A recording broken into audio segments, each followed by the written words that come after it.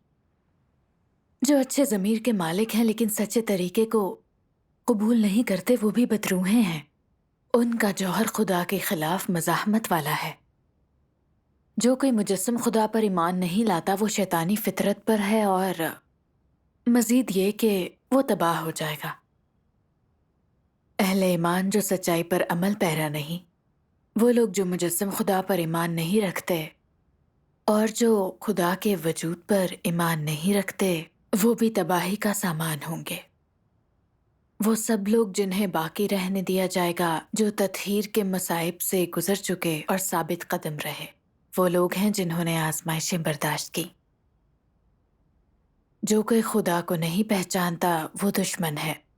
یعنی جو کوئی بھی مجسم خدا کو نہیں پہچانتا، وہ دھارے کے اندر ہو یا باہر، وہ مسیح مخالف ہے.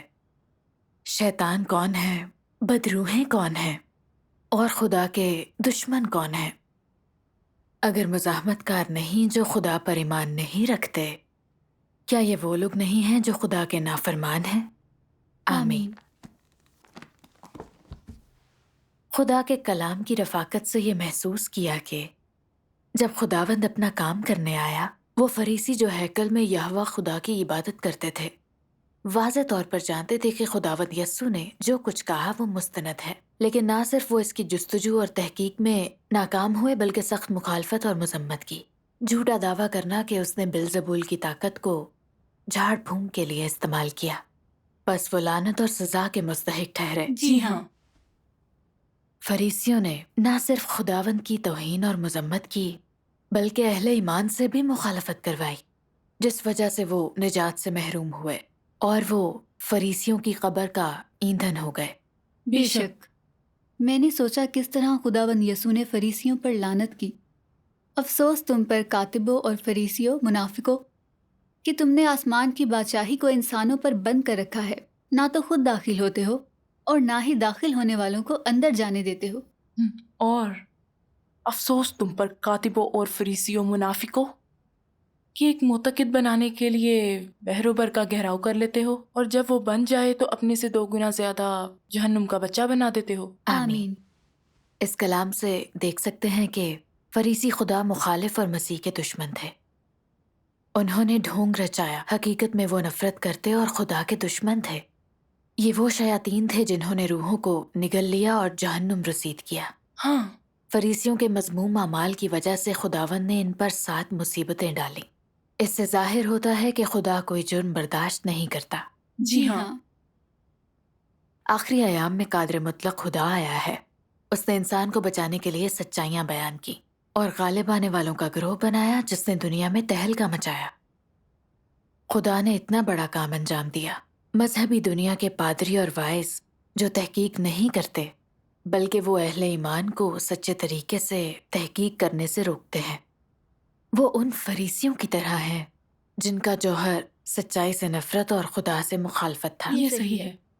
یہ پادری اور بزرگ اپنی حیثیت برقرار رکھنے کے لیے اہل ایمان کو سچے طریقے کی جستجو نہیں کرنے دیتے.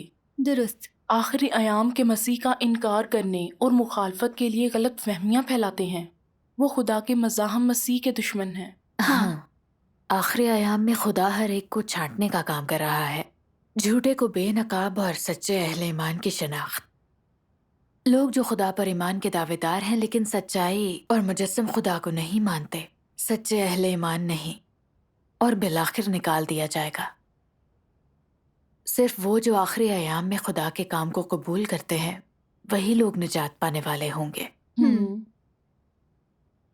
اینجل ایک مہربان، عاجز اور مددگار شخص دکھائی دیتا تھا۔ جب خداوند کی واپسی کا سنا تو کوئی جستجو اور تحقیق نہ کی۔ اس نے عدالت کی اور خدا کے کام کی مذمت کر ڈالی، حتیٰ کہ دوسروں کو سچے طریقے کی تحقیق سے بھی روک دیا۔ اسے خدا کا ذرا خوف نہ تھا۔